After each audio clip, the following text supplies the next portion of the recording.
Hello and welcome, friends. Excuse the delay, a little bit of tech issues.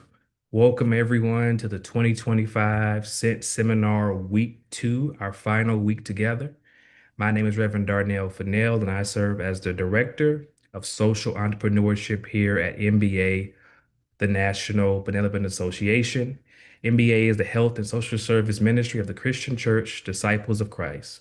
And on behalf of our entire team, I bring you greetings and welcome. We are so glad you joined us in this virtual space where you will get to lean into meaningful content, deep conversations, and practical strategies for social entrepreneurship. This year's theme is diversity, equity, and inclusion, building impactful futures. Let's take a moment and just kind of sit with that as we settle into the very real things that we're all facing right now. We know what's being said in the news, we know what's going through our timelines, and we know this conversation is relevant and timely for us to be able to wrestle with what it looks like to build an impactful future, one that embodies diversity, equity, and inclusion. Friends, for me, this is a sacred moment. Our faith does not simply call us to look back at what has been, but it calls us to imagine and design what is yet to come. So even in these difficult moments, moments that sometimes feel overwhelming, I want to encourage us all never to lose the power of imagination, and not just imagination, but working step by step, putting brick by brick to building that future that God has called us to. The gospel of Jesus compels us toward a future that takes seriously the lives and dignity of those who are often left at the margins. Talking about trans folks, immigrants, Black, Indigenous, and people of color, the poor, and all who've been silenced and erased. The future is not just about strategies or structure, it's about embodying God's dream for justice, belonging, and flourishing. And as NBA would say, where we're creating communities of compassion and care. As disciples, we are invited to be designers of the future, co-creating with God a world where marginalized are centered, where love shapes our systems and communities. With that grounding, it's my honor to introduce our keynote speaker today, Hillary Carey. Hillary is a visionary leader who weaves together design, justice, and hope. As an award-winning product designer, leadership coach, and teacher, Hillary brings both creativity and depth to the work of shaping futures that matter. Her PhD research focuses on designing from long-term visions, those futures that demand courage, imagination, and collective action. Hillary is also a justice advocate, committed to ensuring that future thinking and design are not abstract exercises, but rather living practices that transform communities and dismantle inequities. Her vision for leadership and justice resonates powerfully with our theme, building impactful futures. Please join me in welcoming Hillary Carey, our keynote speaker for week 2 of our 2025 Scent Seminar. Thank you so much. That was such a beautiful foundation for what I want to share with you all tonight. So, I am very excited to be here today and share my research and practice that I call social design dreaming. And these are practices to imagine equitable futures. I'm a designer and a futurist, and those two things are combined to mean that I encourage people to make things that help them think about the future. It led me to noticing that we don't have enough descriptions of what a racially just society might look like. And I think that will help our work. So I developed approaches for using design thinking, futures thinking, and social justice practices to imagine better futures. I call this social design dreaming because I use design practices to help people get specific about the futures that we want as a way of manifesting them through stories or illustrations or enactments to share compelling visions of what a better future can hold. I'm also a council member of an amazing church community in Oakland, California. It's called Plymouth Church, and we call it the Jazz and Justice Church. It's a space where every Sunday, for an hour or so, we get to prefigure or pre make the inclusive, loving, joyful community we want the future to hold. And that's a part of the futuring that I'm most interested in, not in predicting trends or trying to get ahead of technology, but the prophetic practices of making a better future more possible and to feel more possible and then to unfold. Because I believe that the more we practice describing what belonging looks like in specific and vivid detail, the more excited we can get people about the futures that we're building. My design practice comes in here. I want us to move beyond principles and value statements to get really brave and bold about saying what equity looks like in the future that we're working toward. And you're probably thinking of Toni Cade Bambara now, right? The beloved Black feminist poet that said the role of the artist is to make the revolution irresistible. That's how I think of these future stories that we're imagining. Let's all become the artists who tell rich stories about better futures, visions that draw people toward wanting to make that change happen. And futuring tools can help us do that. They exercise our imagination and strategic thinking to ask, what are the outcomes of the change I am trying to make in the world? So often we get mired in describing the present day struggle. And of course we do, right? That's where the harm is. It's so present day. But we must also think beyond today and get clear about what it is that we're working toward. The amazing activist scholar Dr. Robin D.G. Kelly wrote, "Struggle is par for the course, but unless we have the space to imagine and a vision of what it means to fully realize our humanity, all the protests and demonstrations in the world won't bring about our liberation." And that quote is from his book, Freedom Dreams. So, what I want is for changemakers to use futures thinking to tell vivid stories about the worlds we're working to build. And these vivid stories are the visions of your work.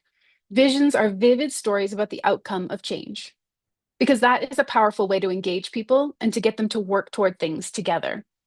Futurist Rud van der Helm studies what visions do, and he describes the mechanisms of them this way: that visions are powerful because they create a tension between what is and what could be. And so that is how you move people towards something that can seem impossible. And because the world needs more grassroots and bottom-up visions that describe the dignified, just, sustainable worlds we want the future to hold, um, we need to do this.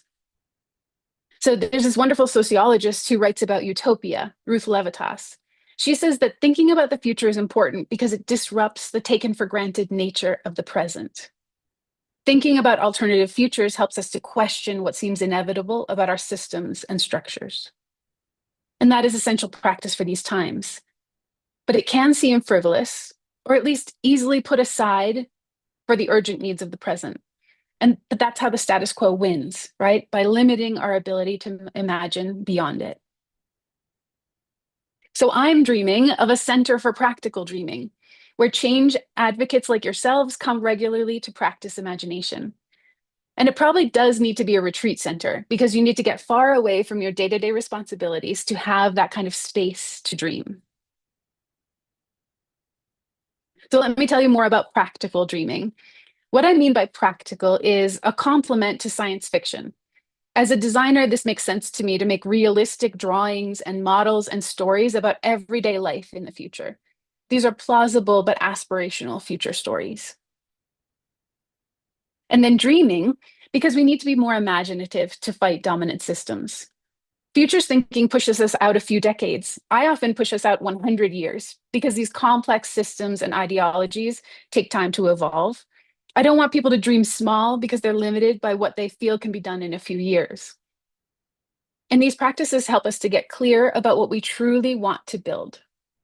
There are practices that are emerging already, like radical imagination, collective imagination, and social dreaming. These are some grassroots movements that are already helping people practice imagination regularly. But it's not easy. I do know that. As I researched what long-term visioning looks like in racial justice practice, I found that advocates are always already thinking about the connection between past, present, and future, much more than other people, I think, because of that connection, right? Advocates describe DEI-B work. They acknowledge how the past injustice shapes a plurality of present-day experiences. And then in this work, they're often talking about how it will take generations to see real change. So this expansive way of thinking about time is often already familiar in the work of racial justice. But even with these long-term perspectives, telling stories about visions for long-term futures is rarely supported. So I started to map the barriers, and maybe you'll connect to some of these barriers that I found in my research. So to map the barriers, I used a framework that I learned from racial justice. It's racial justice spaces. It's called the 4 Eyes of Oppression. And it helps people to remember that racism and other oppressions happen not just at the interpersonal level, but are reinforced by systems and structures.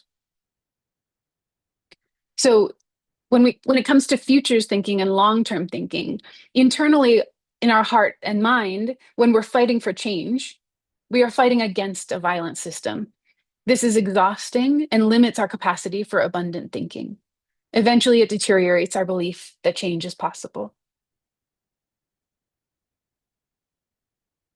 At the interpersonal level or group level, tools and practices for imagination are not taught or shared. I was surprised by this finding, but none of my 14 interview participants had learned techniques for holding long-term visions. At the institutional level, the systems we work in are often structured to expect and reward short-term thinking and short-term impact. They don't uplift long-term visions, and the advocates I spoke to felt an obligation to their communities to offer urgent solutions because people are suffering now. So it's structured into our organizations that short-term is better. And then at the level of our ideological values and beliefs, we often shun heads in the cloud thinking.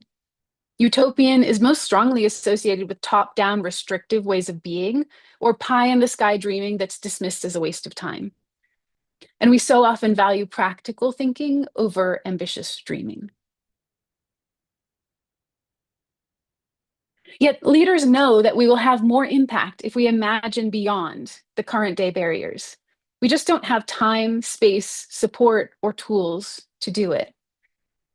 And when I asked advocates what it would look like if their work was incredibly successful in the long term, they immediately began to dream of better futures.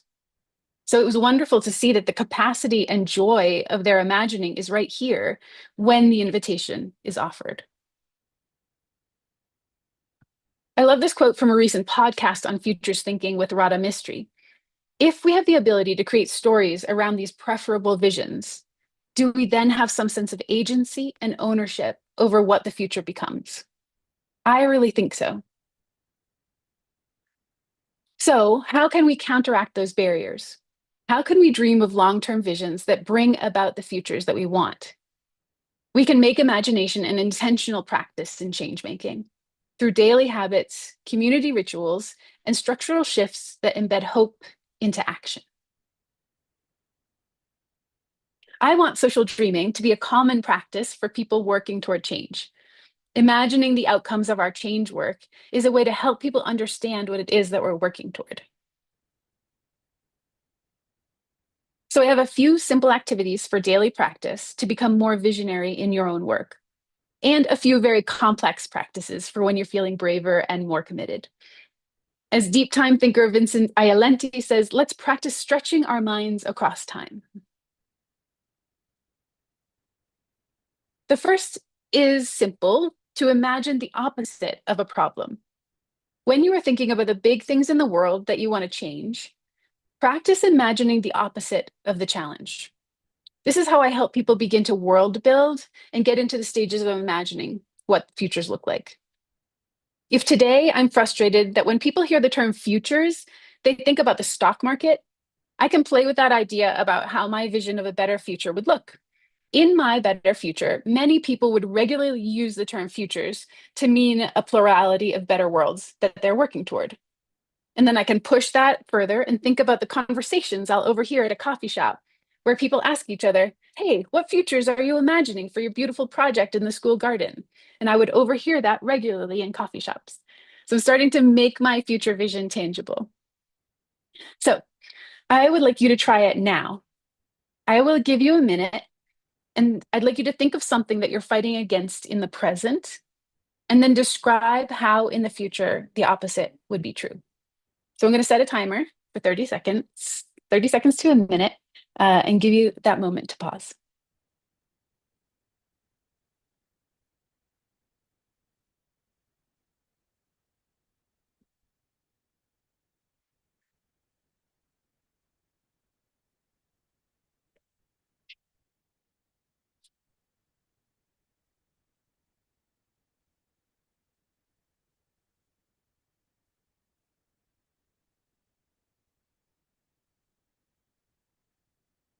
And you want to be really bold here. You want to be really idealistic, ridiculously hopeful.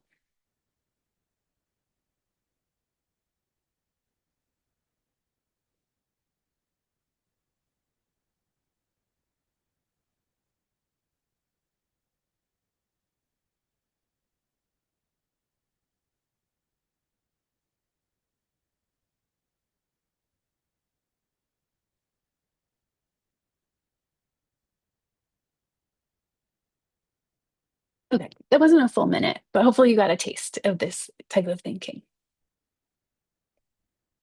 The next step is to more often ask yourself, what would good look like?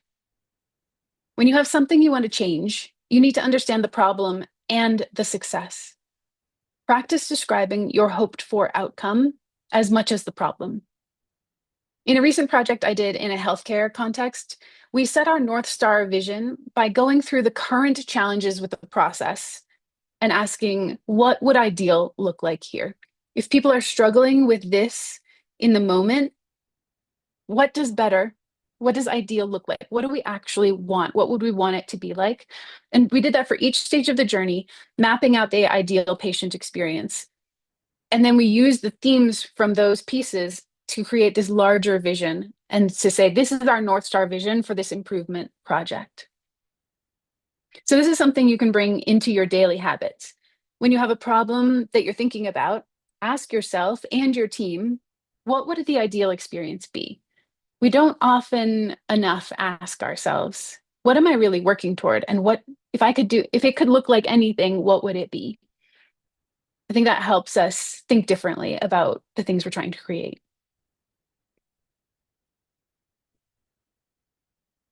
The third practice is to ask yourself, if my work here were ridiculously successful, what would then be true?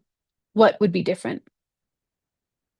So I want you to imagine, what does your organization or your community look like when diversity and belonging are achieved? And try to get really specific. Describe an everyday moment or a piece of infrastructure or policy. What will exist because you have succeeded at this project or this program or this lifelong commitment?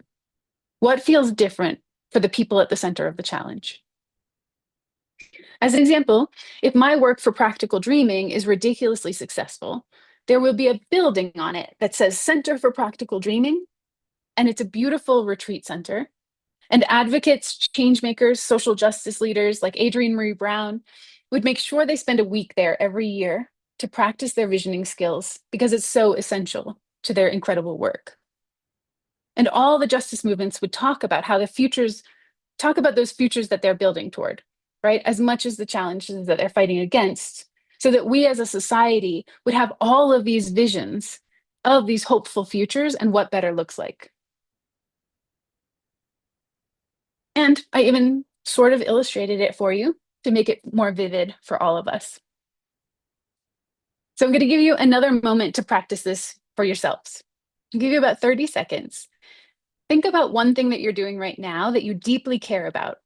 It could be parenting or building something or advocating for a cause. If your work were ridiculously successful, what would then be true? What would be possible in the world? What would exist? What could then happen?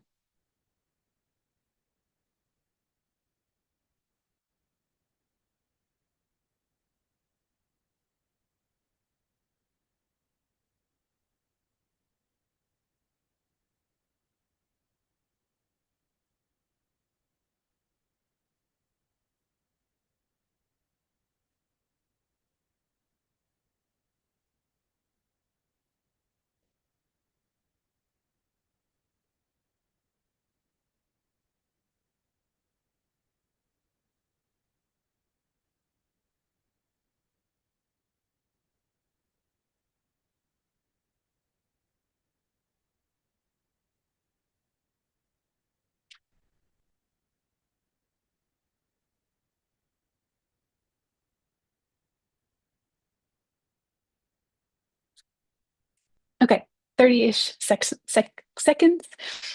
Make sure you continue to try that and work on that at home. So fourth is how you can connect your vision to strategic planning. What you can do is take that ridiculously hopeful future vision and backcast into the present. So backcasting means to plan backwards. When you start from where you want to be, rather than where you currently are, it reveals new pathways by going backwards. And you can do this alone or as a group, but you have to be really strict about asking yourself, what is the final thing that falls into place to make this happen? And then what happens just before that? And what happens just before that to make that last thing possible? You might think about what funding, what celebrations, who's the last person to approve or move out of the way or sign off on something. And it could be really interesting to do it in that backwards way. And then you can kind of read it forward and say, okay, I see some new pathways, some new opportunities for us to places to focus to make our dreams into closer to reality.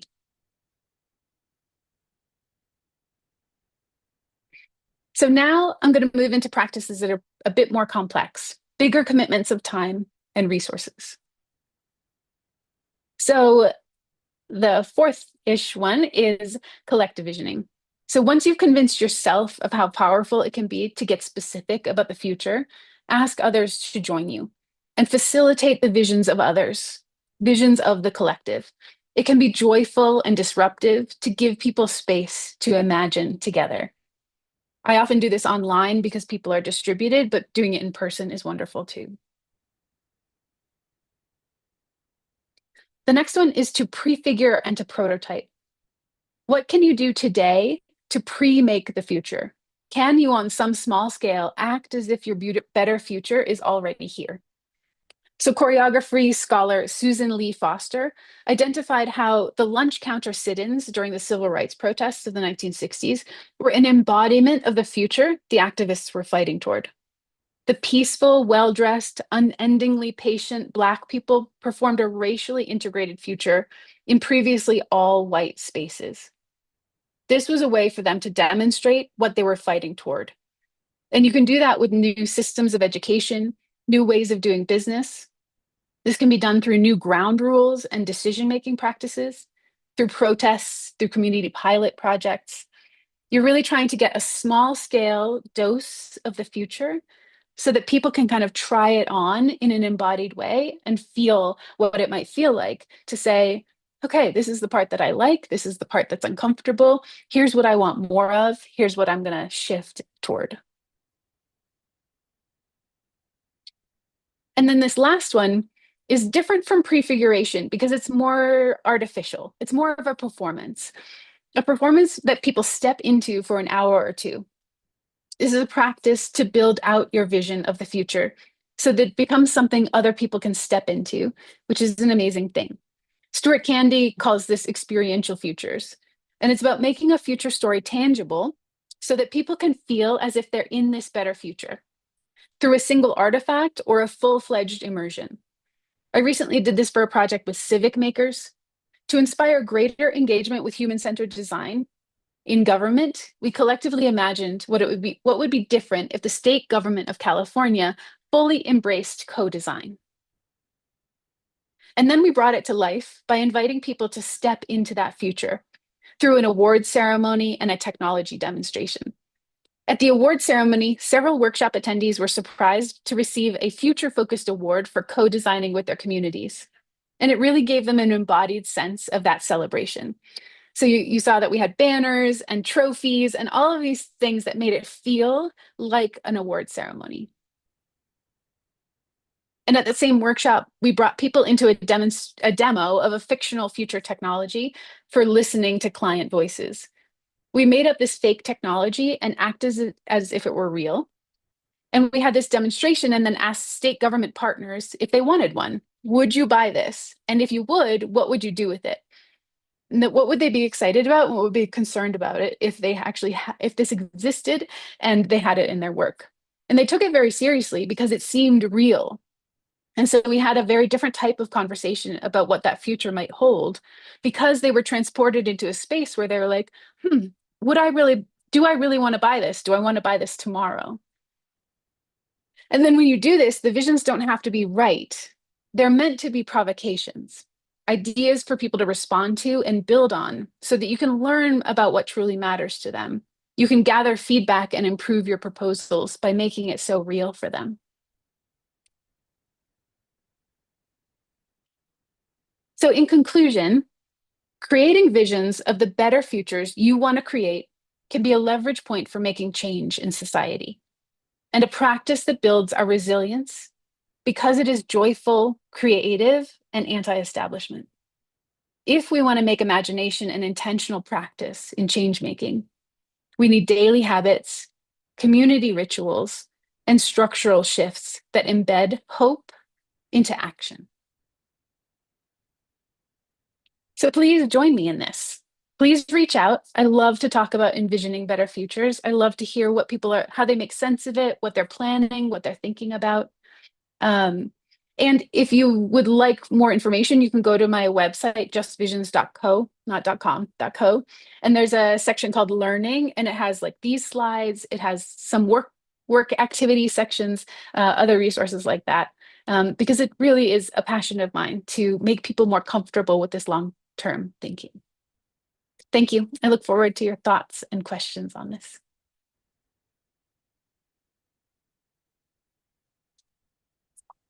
Thank you, Hillary. We appreciate you sharing. We enjoyed all of what you brought as relates to your work, your research, and of course, what's ring clear is your passion. We want to give people some time who may be watching streaming via YouTube to pose any questions. But in the meantime, I have a question for you, and that is, uh, I'm one who works with entrepreneurs year in, year out. So it's exciting to be able to engage people who are living in imagination. But I'm curious, what would be your uh, offerings to those to sustain imagination? Yeah. Yeah. Mm, that's a good question. Um, I have been looking into how these visions can last, right? Like, do you give them material form? Because I don't necessarily want people to imagine the future and then forget about it. I want them to imagine their ideal version of the future and then find themselves on that path.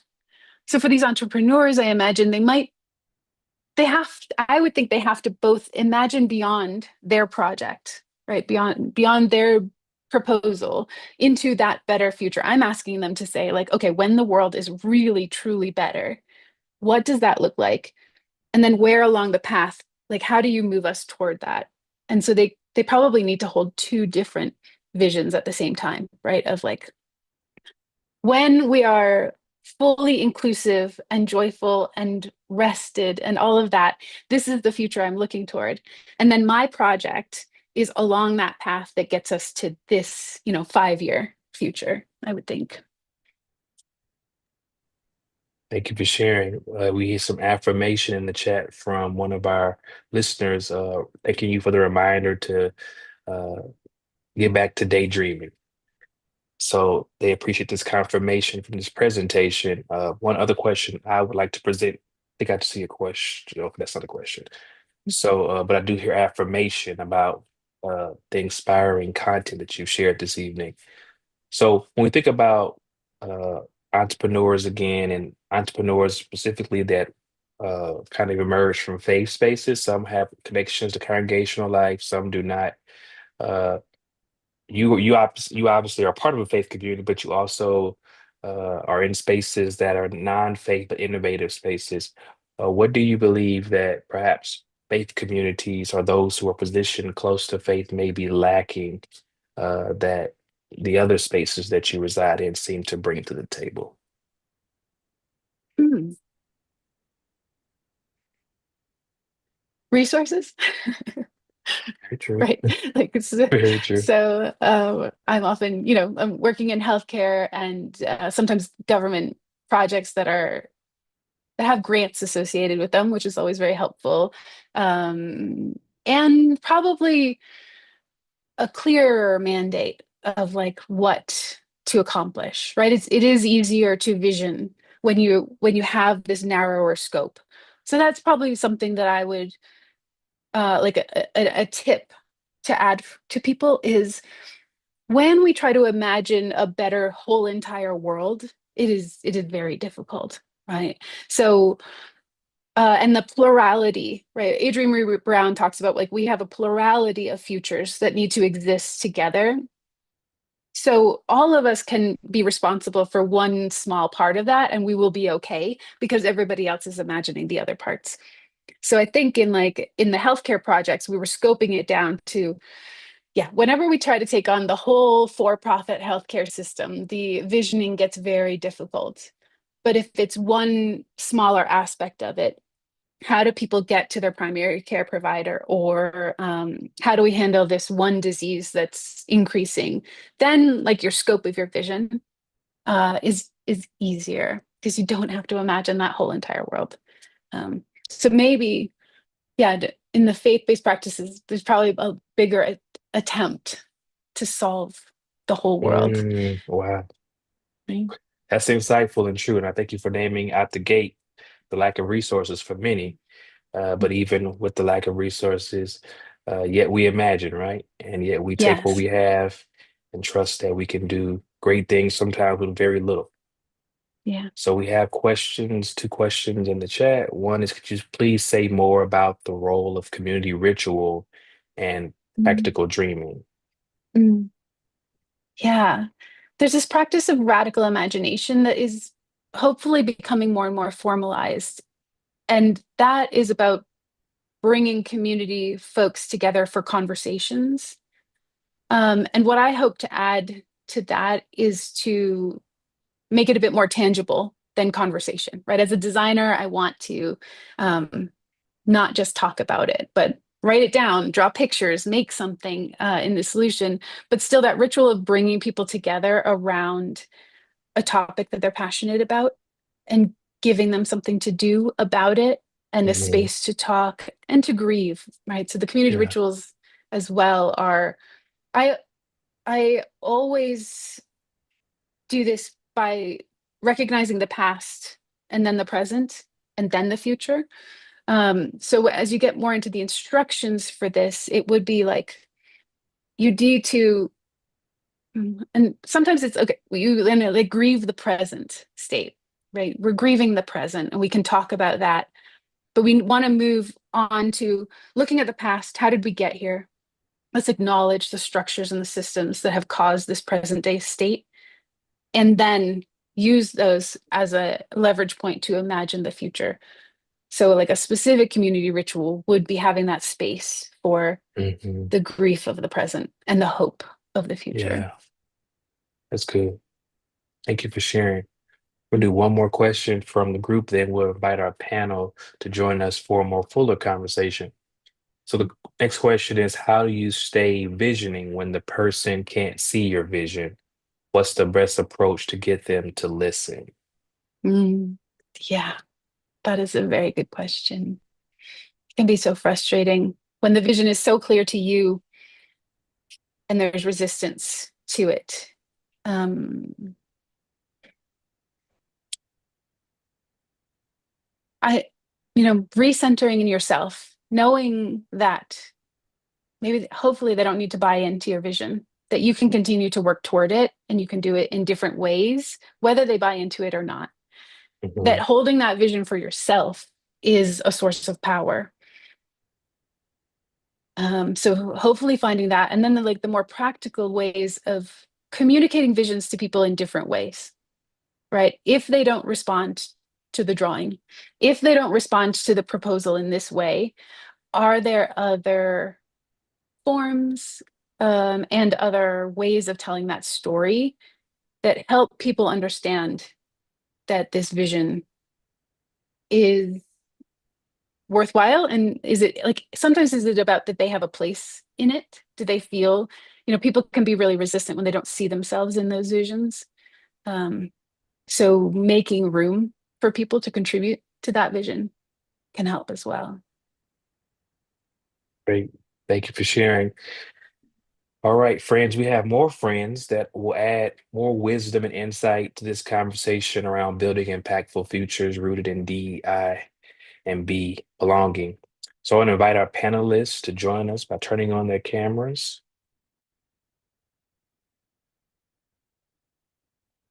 Great, great, great.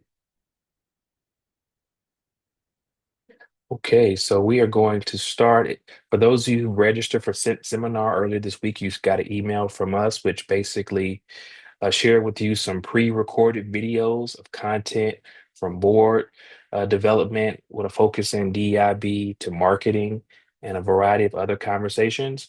We hope that you will engage that material if you have not already.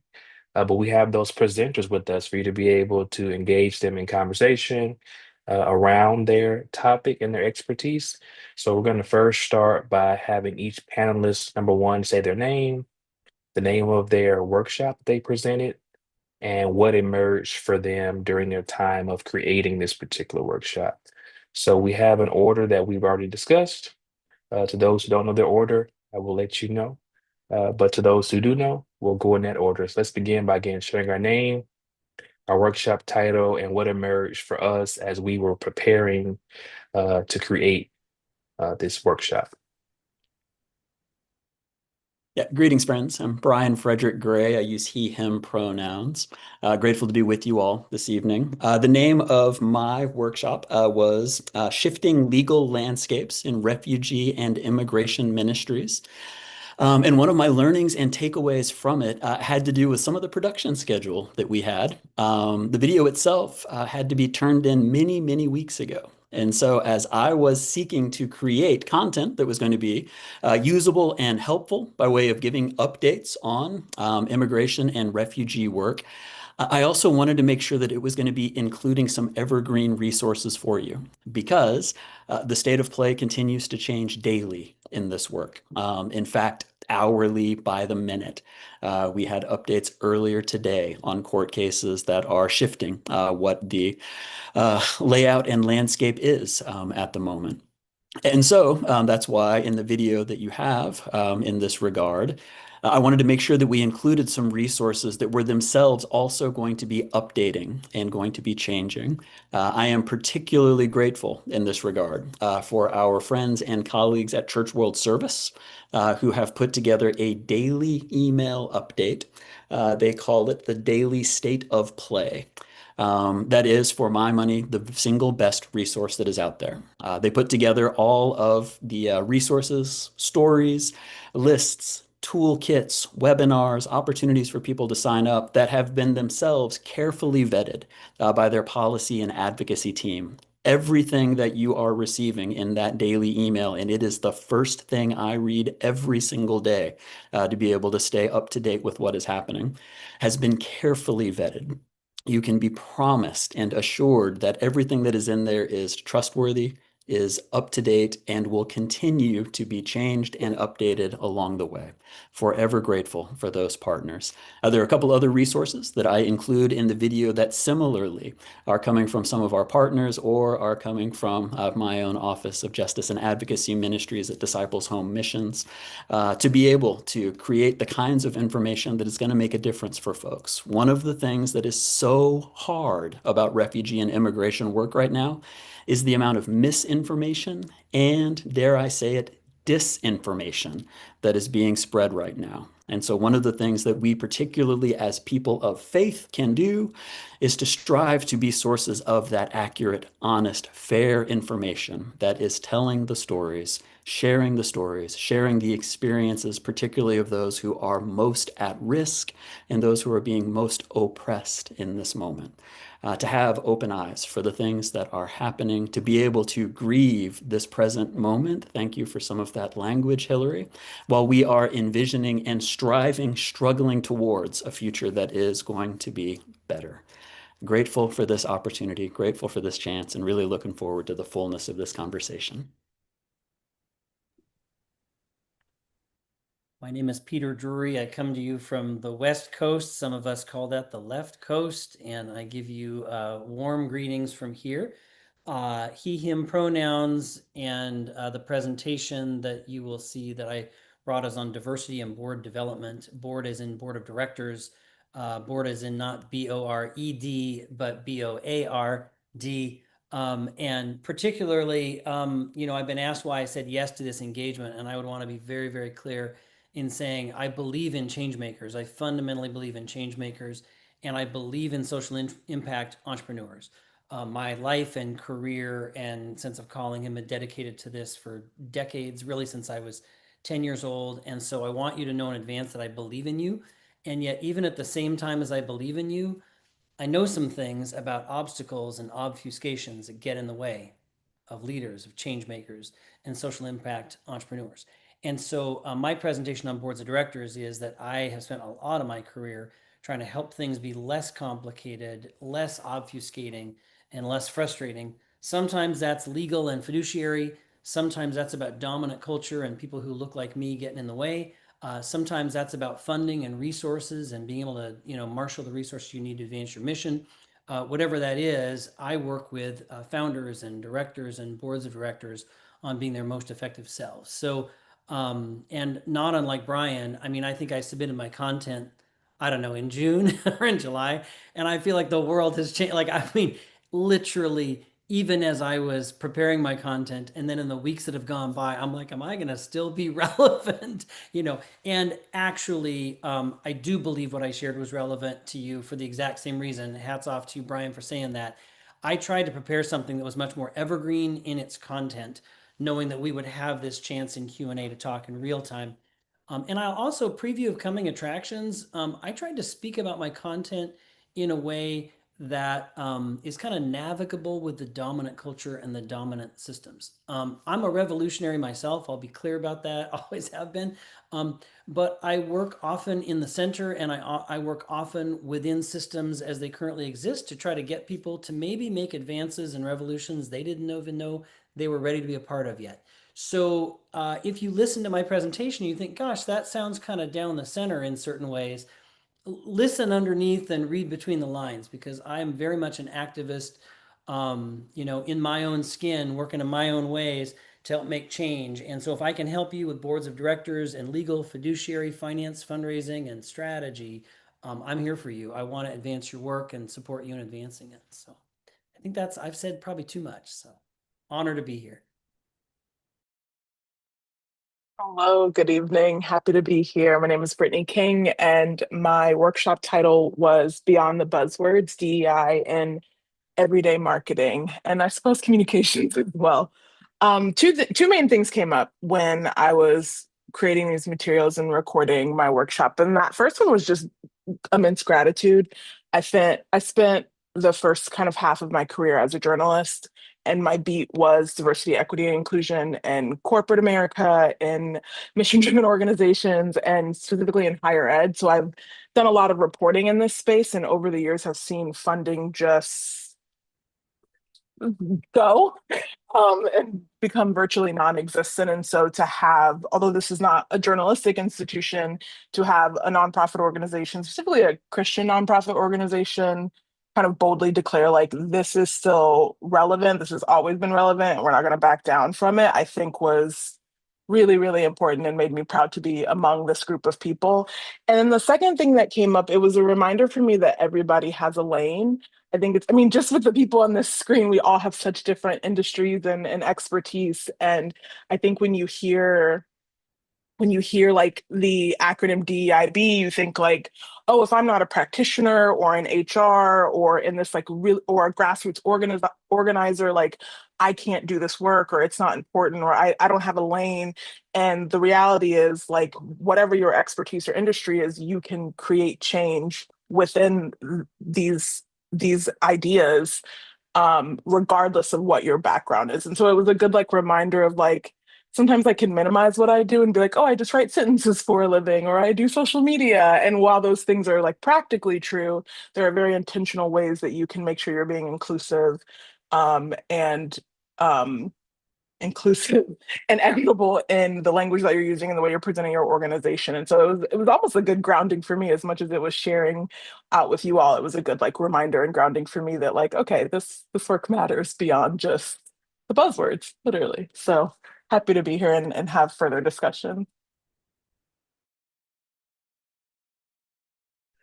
Good day, everyone. I am Luther Young, pronouns he, him, and I presented also shifting the shifting legal landscape, particularly when it comes to LGBTQIA plus individuals.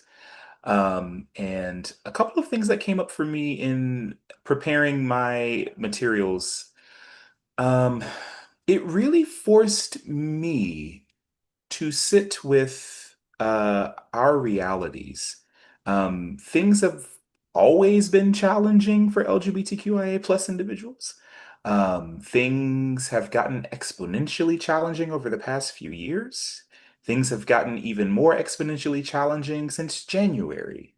And I think, as someone who sits at the intersection of various marginalized identities, it can be overwhelming to just sit with that reality, and to be a leader of organizations, whether it's nonprofit world, clergy work, higher education. You have these people who are looking to you for support and for answers, and you don't really have them. And I admittedly approached this seminar with that feeling. Like, gosh, I really don't have answers for folks. And so it really forced me to sit and to contemplate.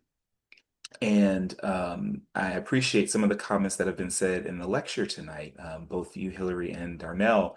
And rather than the question about resources and thinking about how they can be scarce, sometimes answers can be scarce, and sometimes hope can be a bit scarce too.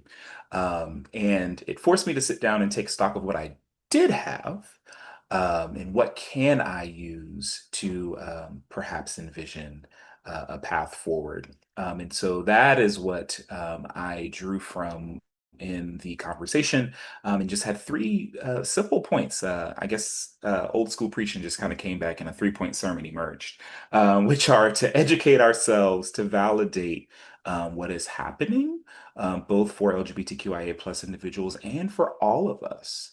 And to advocate, to really think critically about where we move forward, and to do so in a way that can withstand the changing times, the changing trends. Things have shifted, as folks have named, even in the past couple of months. And so, what are those kinds of staple foundational things that we can hold on to, what are those timeless truths that really undergird our work, that can really center us, even as things continue to shift, so that we have that solid foundation that we can always build upon, even when the sands and winds shift around us.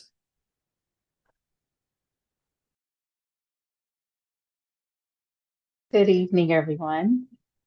I am Akila Wallace, she, her pronouns, based out of the DFW area. And my session was on federal funding in a changing landscape.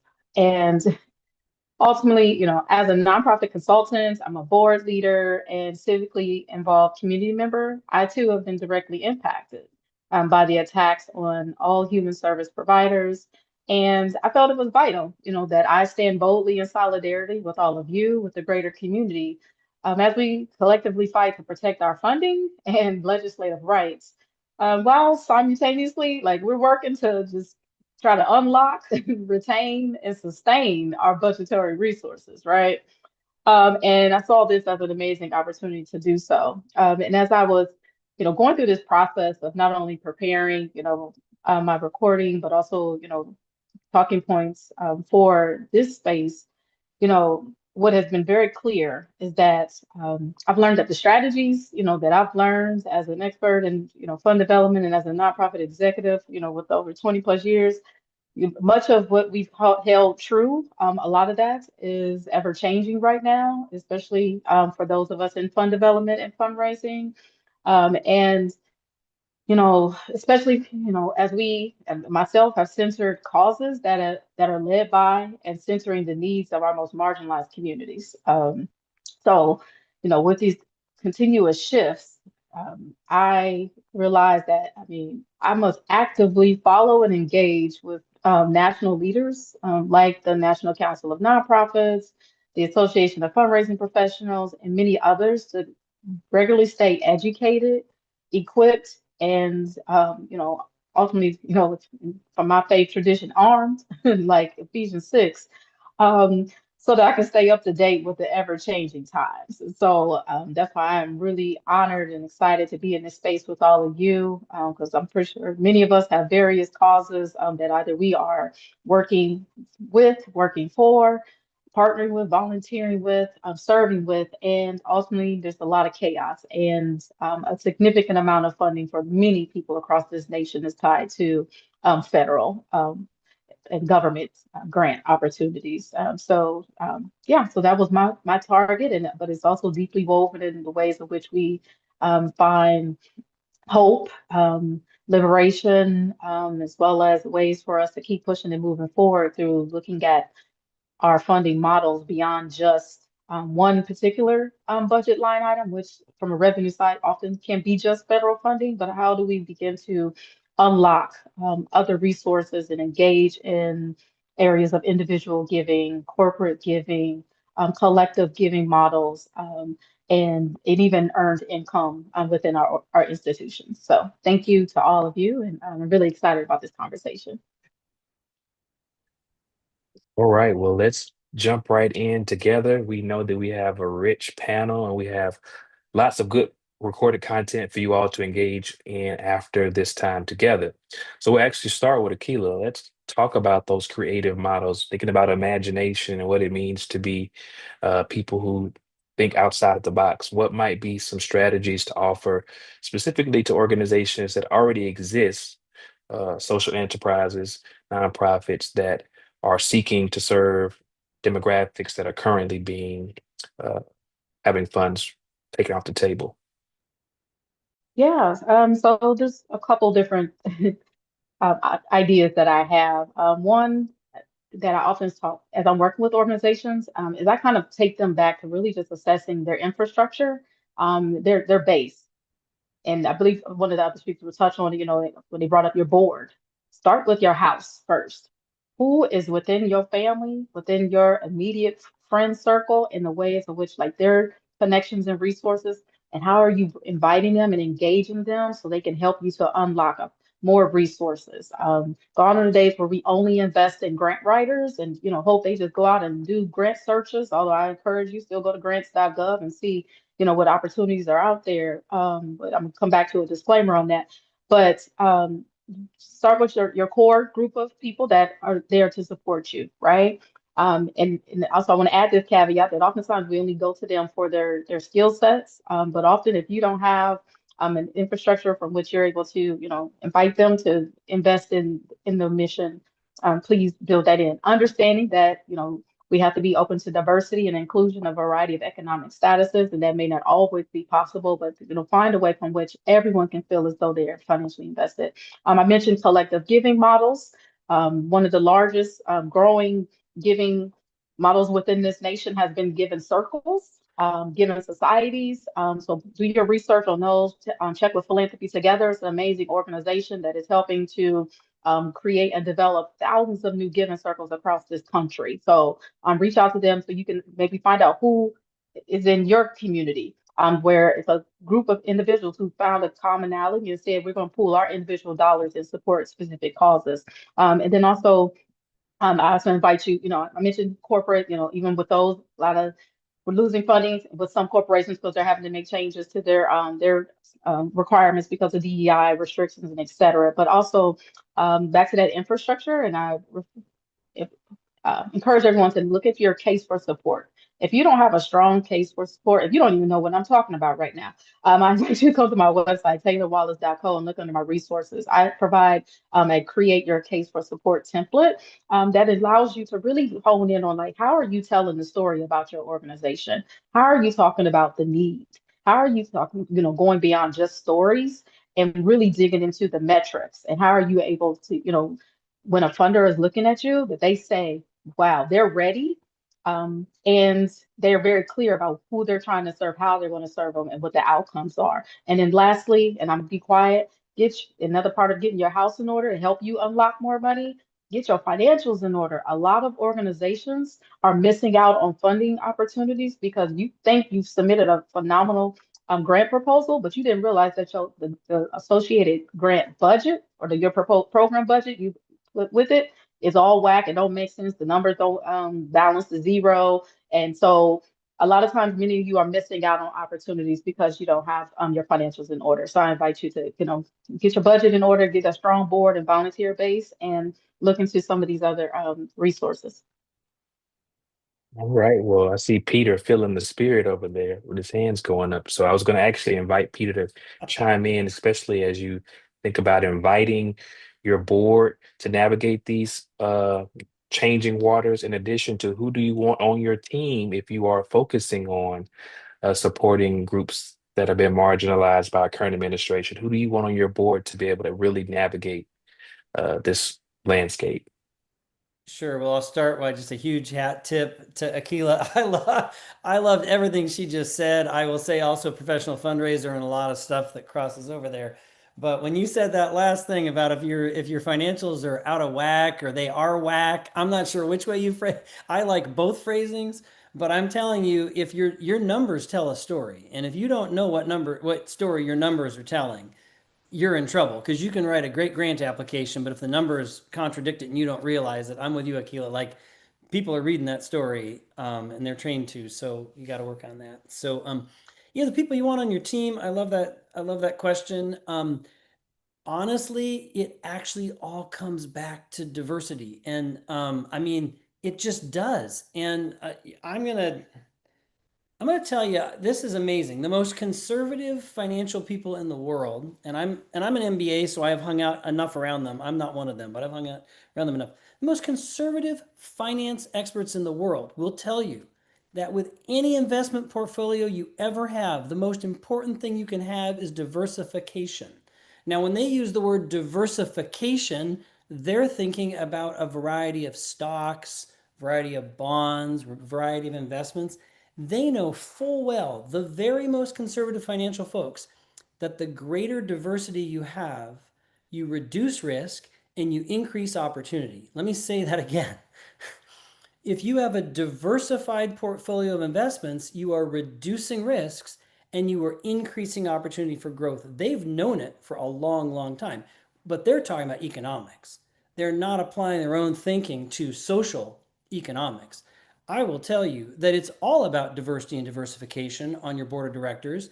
It's all about diversity and diversification for fundraising ambassadors.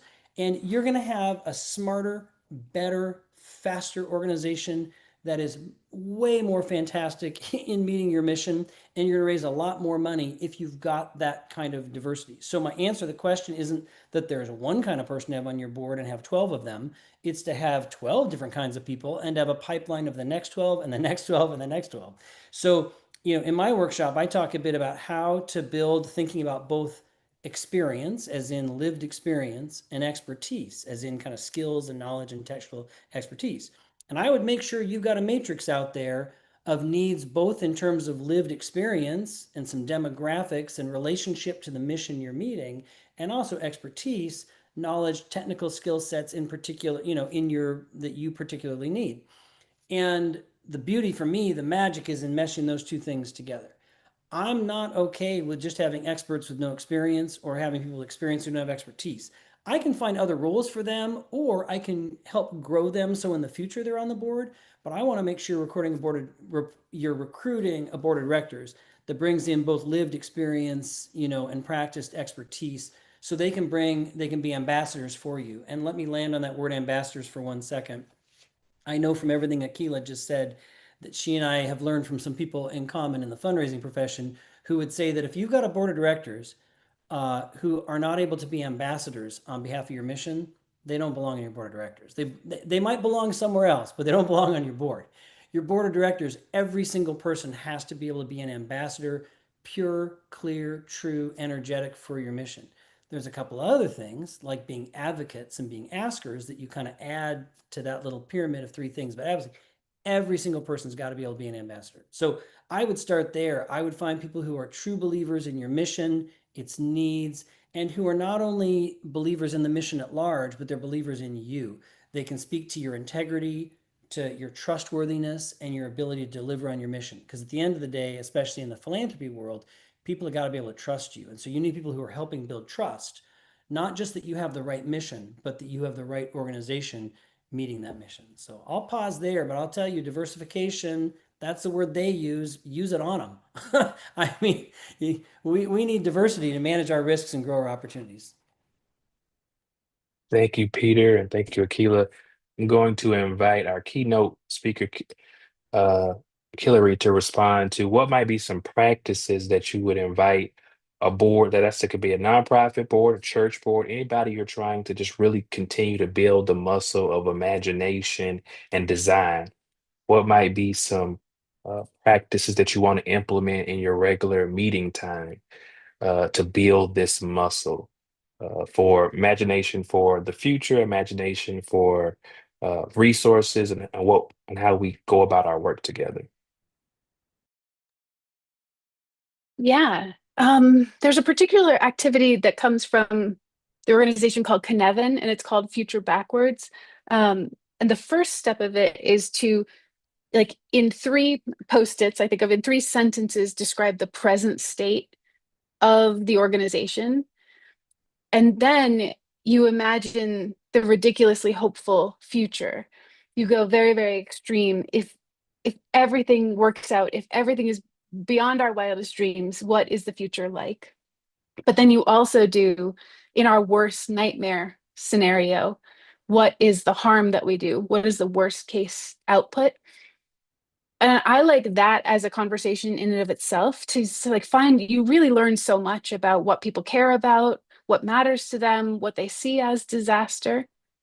And then the second step is to backcast from those to say, like, how would we end up having ruined the whole entire world, right? How did we get there? What were the steps, the mistakes that we made along the way? And that can be very helpful.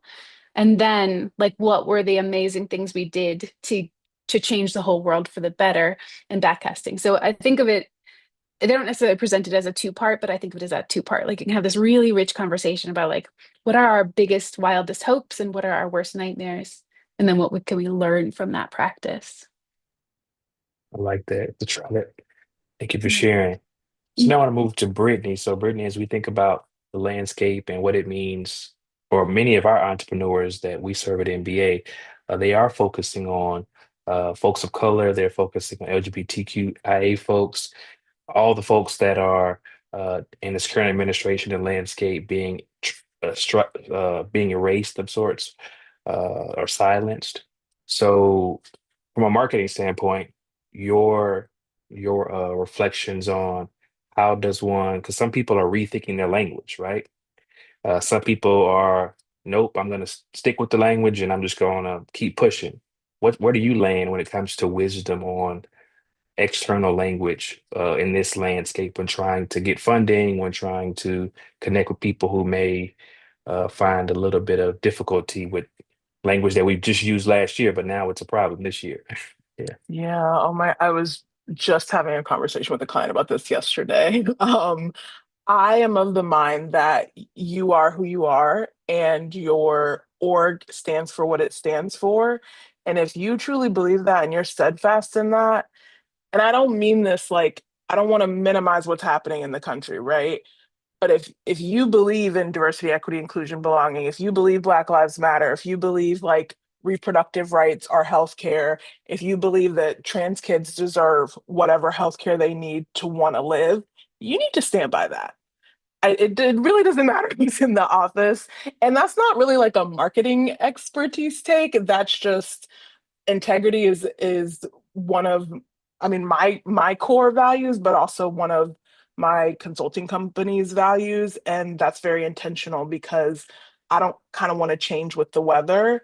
And even when I do a little bit of grant writing for clients, and even when we're working on grants where we think we need to be like a little softer in our language, I think that's okay. But a shift of like, it's one thing to shift language a bit so that it's more accessible or approachable.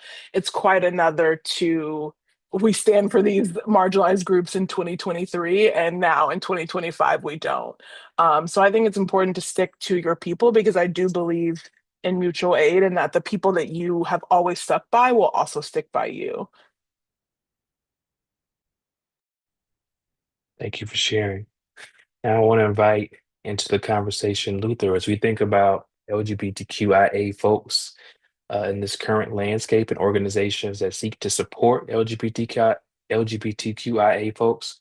What are some trends that you're seeing and strategies for navigating? These are for existing organizations who already have been doing work and now are facing challenges because their work is either funding is being challenged, and not to mention the people that they serve are also suffering greatly because of the current administration. Yeah, thank you for that question. Um, I think an increased awareness, and I talked about this in the recorded portion um, of what's happening, but beyond that, um, having an awareness of LGBTQIA plus identities to start with is a I know that may sound very, very basic, but it is critical and important, and it's kind of the scaffolding that gets built when you know who this community is in the abstract sense and even in the more technical sense, but also really form relationships within your organizations, within your communities, within your kind of stakeholders, shareholders, folks who are engaging with your organization, institution, or what have you. But even in your day-to-day life, the more that you are comfortable with folks, even outside of a formal setting, because it's one thing, when people, uh, when you can be accepting or tolerant or affirming of people in a context that you have to be and are paid to be. Um, and it's another thing when it's just your kind of pure nature, right? And so the more that we can engage and practice that in our day to day, such that it becomes second nature, I think is helpful.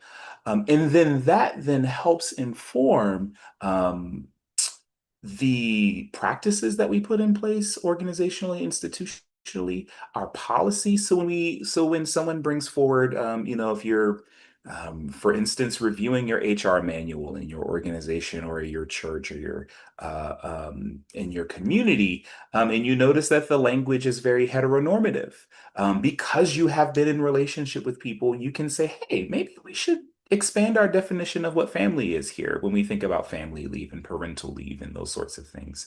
Um, when we are acutely aware of, when we are more acutely aware of the issues that individuals face specifically at intersections of identities. So people who are, for instance, queer and disabled or differently abled, and experiencing unique challenges then when it comes to accessing healthcare.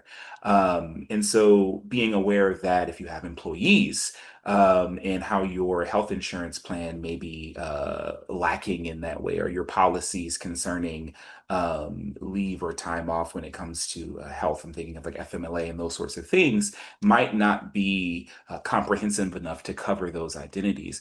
And the way that we can become, I guess, more aware of those things is by being in that constant relationship, both intentionally in the sense of being aware of what laws are changing. That's important. But also learning from folks, right? There are certain things that I would have never known, like some just unique things that I would have never known had it not been for a candid conversation with someone, perhaps not even a part of my organization, just someone, my neighbor down the street, someone I met in the grocery store, talking about their unique challenge, and it prompts me to think in that way. And so I think that just really relationship building, but expanding how we think about relationship building beyond kind of traditional corporate networking, which is great and important, but also thinking about um, how we connect with people on a day-to-day basis in all arenas of our lives, and how that can inform how we operate as individuals and really shape our worldviews and belief systems and value systems. And then we carry that and we bring that into our work. So I will echo everything that everyone has already said, in particular what Brittany just said about knowing what it is you believe and what it is you stand for, both as an individual and as an entity, and really thinking about how you can and will hold on to those things as foundational. Thank you, Luther. I want to invite Brian into the conversation as we think about collaboration, which is a important value for anybody doing the work of social entrepreneurship, and is also a core value of MBA. What are some collaborative ways that individuals and organizations can support uh, the landscape of those who are immigrants right now?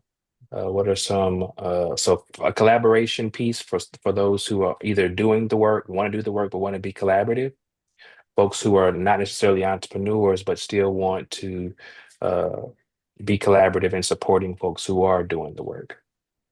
Amen. Thank you for the question. And let me underline the value at stake here as well. That when we are working in collaboration, that means that we are fundamentally recognizing we cannot do this alone. That isn't just for refugee and immigration work, that is for any sort of justice work that we are a part of. If we are trying to do it alone, then we fall into all sorts of traps and dangers, be it either burnout or meltdown or mistaking our own personal vested interest for what is the vested interest for the wider community and world. And so this collaboration is an important way to be able to build accountability into our work, to be able to build in additional voices around the table, to make sure that we are opening ourselves with listening ears and an open spirit for that call and for that cry in our community. One of the pieces that's been really interesting, the trend that I've been watching since January with this new administration, is how a number of the organizations that really were focused on national level advocacy have turned and told people that what we really need you to do right now is to focus hyper local. We need you to find those partnerships that are right there in your city, in your neighborhood, right there around your church. We need you to find those partner organizations, and many of our churches are and have worked in partnership. Keep doing that, friends. For folks that are looking for ways to engage deeper, yes, absolutely. Find those local partners, have those conversations, figure out those ways that you can show up as an advocate, figure out those ways that you can show up to amplify the work that others are doing.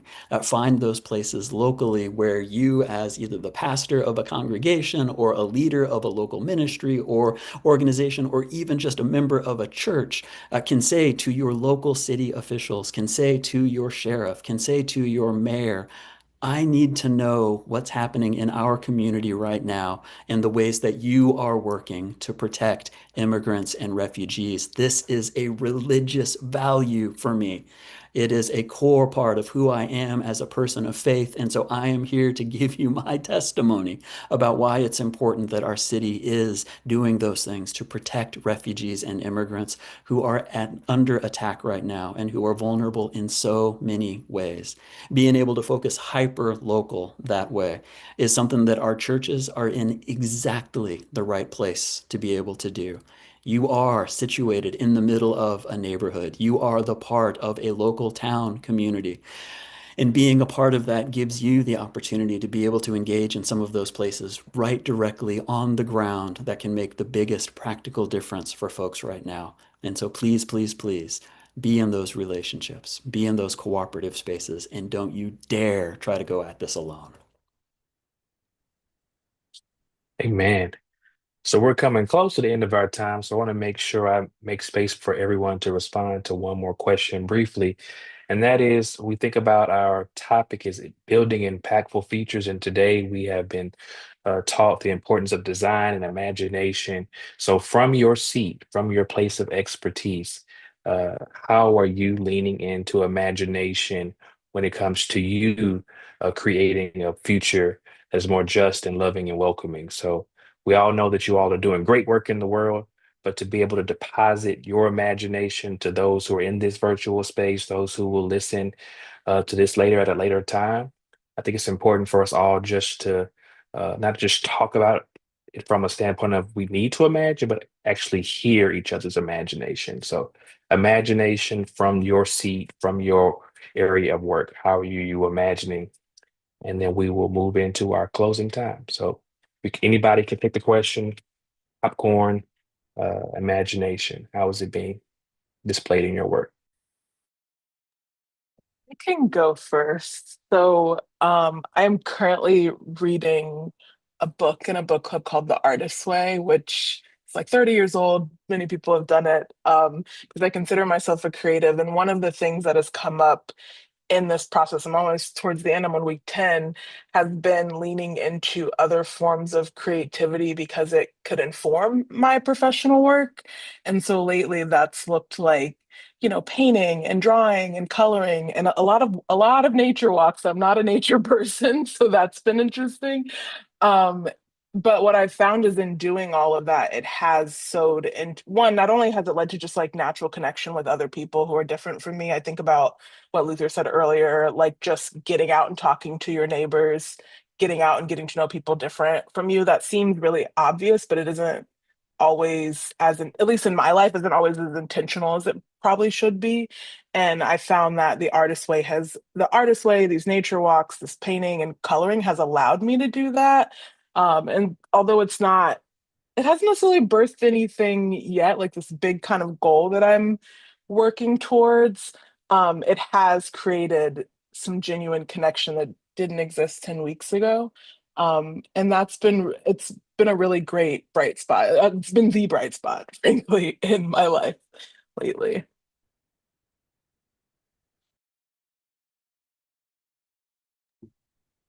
I can go from there as well. Thank you, Brittany. That was beautiful. Um, it's really easy, particularly when it comes to refugee and immigration work right now, but I think all social justice work right now. It's really easy to just be reactionary in this moment. So many things are happening, so much of it is happening so quickly. It's easy to feel like all I can do is just try to keep up with the news and then try to give a response right afterwards as quickly as I can. And the invitation that comes with this futuring, that comes with imagining, that comes with dreaming these dreams is the opportunity for us to start casting some of that vision as well, for us not to get caught in that loop and that cycle that's going to keep grinding us down of having to react to everything in that moment. But to be able to recenter ourselves in those values that we have, in what it means to be a people who would dare say that taken individually, those words from DEIB. Each one of them is a holy word for us. And so to be able to start casting that vision, to start thinking about that future and to be working to it so that we aren't just caught in these gears of responding and reacting to each and every terrible atrocity that's happening right now, but that we can keep refilling our spirit, keep refilling our energy, and then keep out the work for us.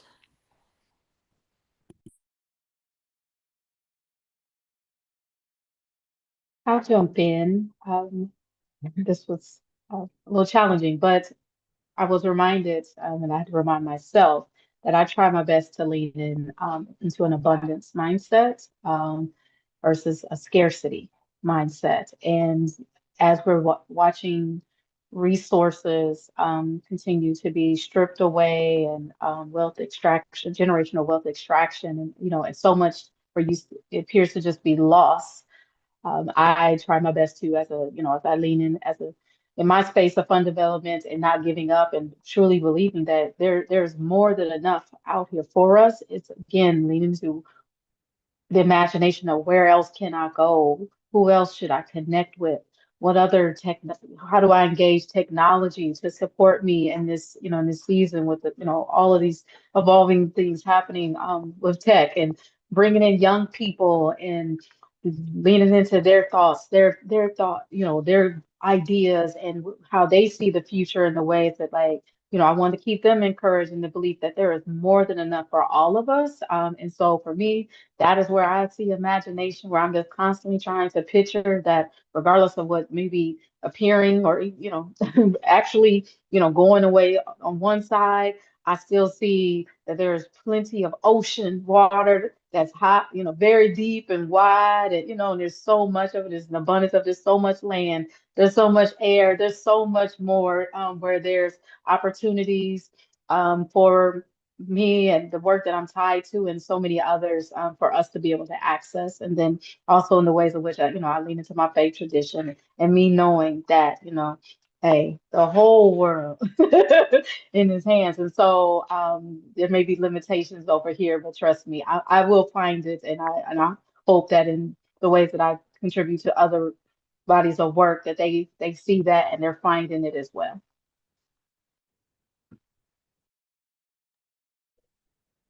Um, it's funny, I was literally saying the same thing last night in my church Bible study about learning to operate from abundance rather than scarcity. So thank you for that reminder and reaffirmation. One of the things that I absolutely love is being an educator. Um, and I will, one of the things that gives me hope and one of the ways that I imagine for the future is by cultivating that in those I get to teach. So whether it's my students at Boston University or really my parishioners at my church, and I'm really leaning in there. I co-pastor a predominantly Black LGBTQ plus affirming church in Chicago. And when we think of a lot of affirming churches, we often think of churches that are a safe space for queer people, usually to recover from religious trauma. And these spaces are incredibly important. But our thought process was, what if we imagine beyond that? What if our church is more than just a place where people can come and feel safe and know that God loves them? And like that's important.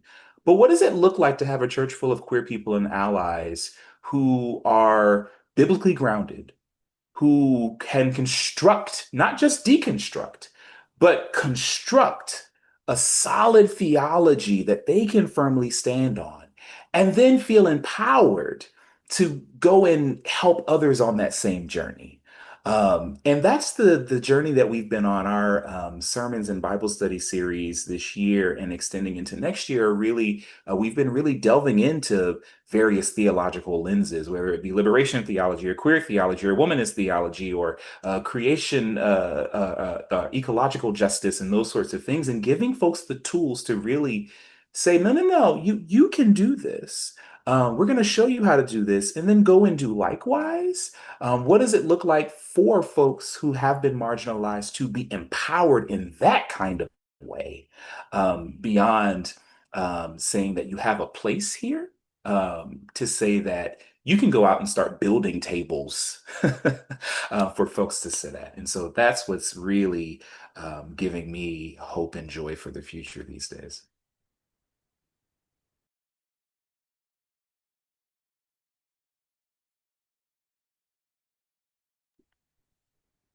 Well, I'm deeply moved to hear everyone and just feel humbled to be a part of this panel. Truly, every single one of you. What a gift. And Hillary, in hearing your words and what everybody else has said, I'm taken back to a very old quote. You all will know it, but it's one that wound up on so many T-shirts and so many bumper stickers that perhaps it even lost some of its power. But I think it's one of the most phenomenal statements, in human history around social change. And that was Mahatma Gandhi saying, "Be the change you seek to be in the world." And if there's, Darnell, you just asked us about our imagination, since that's what Hillary is so, beautifully speaking to. Don't let them take your imagination. We've been warned about powers and principalities. We've been warned about false prophets. We've been warned about a lot of stuff. And I don't know about you, but I spent a lot of my days just thinking, how did we get here? How did we get here, right? I was today having lunch with someone from the University of Washington here in Seattle who works in, the master's degree in public affairs, training people to go into civil service and leadership. And they're just, they're distraught about what students these days, believe or don't believe about what's possible, about democracy, about, all kinds of truths somebody believed to be self-evident a long time ago, but apparently aren't self-evident. And I would just say, truly, don't let them take your imagination, because the revolution and the healing and the future, whether it's Hillary describing, or whether Luther's describing, or whether Brittany's describing, whether Akila's describing, whether Brian's describing, whether you are describing in your community, that future, you got to be that. You got to create that. You got to make that happen, because if they take that away, if they take away your imagination, our collective imagination, then they've won even more profoundly than the things they've won in the short term. So, in any event, I want to encourage each one of you, if you're nurturing a vision as a social entrepreneur, an impact leader and you're dedicated to justice and healing and love in the world, please keep going. Please don't be discouraged. It's going to be really, really hard for quite a while. So part of that is please be compassionate with yourself. Take time to take a retreat, take a walk in the woods, get a massage, hang out with your friends. I don't know what that is, but take care of yourself, because the other way is not just by losing our imagination, but by losing ourselves and our health. So please be good to yourself. I know that as nonprofit leaders, as social entrepreneurs, it's easy to say, hey, I can't take a week off. There's too much work in front of me. I'm going to tell you, you must take a week off. You must take time. You do something to take care of your heart and your soul, because we've got to take care of ourselves so we can be still in this game for the long haul. So anyway, with that, I'm just deeply honored to be a part of this community tonight, and just wishing every single one of you all the best.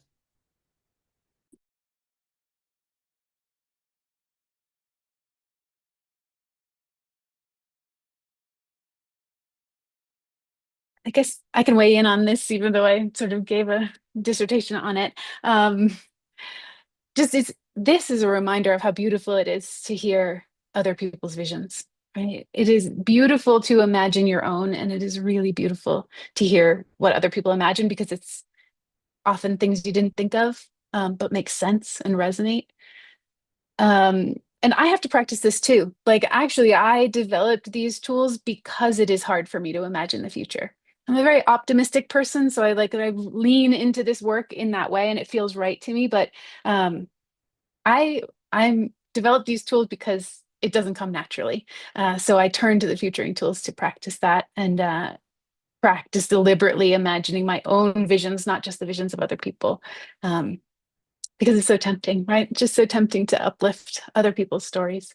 But then putting the Adrienne Marie Brown image of the retreat center was like, felt risky to me, right? To actually declare like, this is what I want in the world. Took my own process to go through that, and sort of vulnerably declare that. Uh, so it's beautiful to hear your own visions, and keep doing it. Thank you so much. Well, as we prepare to leave, I would invite us all just to take in a deep breath, exhale, and that breath reminds us of so many future possibilities, that the future has infinite possibilities, things that we have not yet seen, felt, or touched, but that are possible because we believe, because we hope, because we trust, because we continue to press forward toward a future that works for not just some or a few, but a future that works for everyone. Everyone can thrive. So if you are a leader watching this seminar, and or just a person who has an idea, I want to make a difference. I want to explore this idea that's heavy on my heart. I want to invite you to apply to be a part of our Scent cohort, which is a 12-month process that we accompany you to help you work through design thinking and kind of flesh out that idea and explore what might be possible. Who's eligible is anybody who just has an idea and wants to explore that. Our applications are on our website, mbacares.org. We'd love to hear about what's brewing inside of your imagination, and we can work together to go from imagination to implementation. So, to our wonderful panel, this has been refreshing, and I hope that as we go into our evening, we all feel a little bit more refreshed, knowing that the future is bright. So let's go forth with that. And I bid you all a good night. Take care.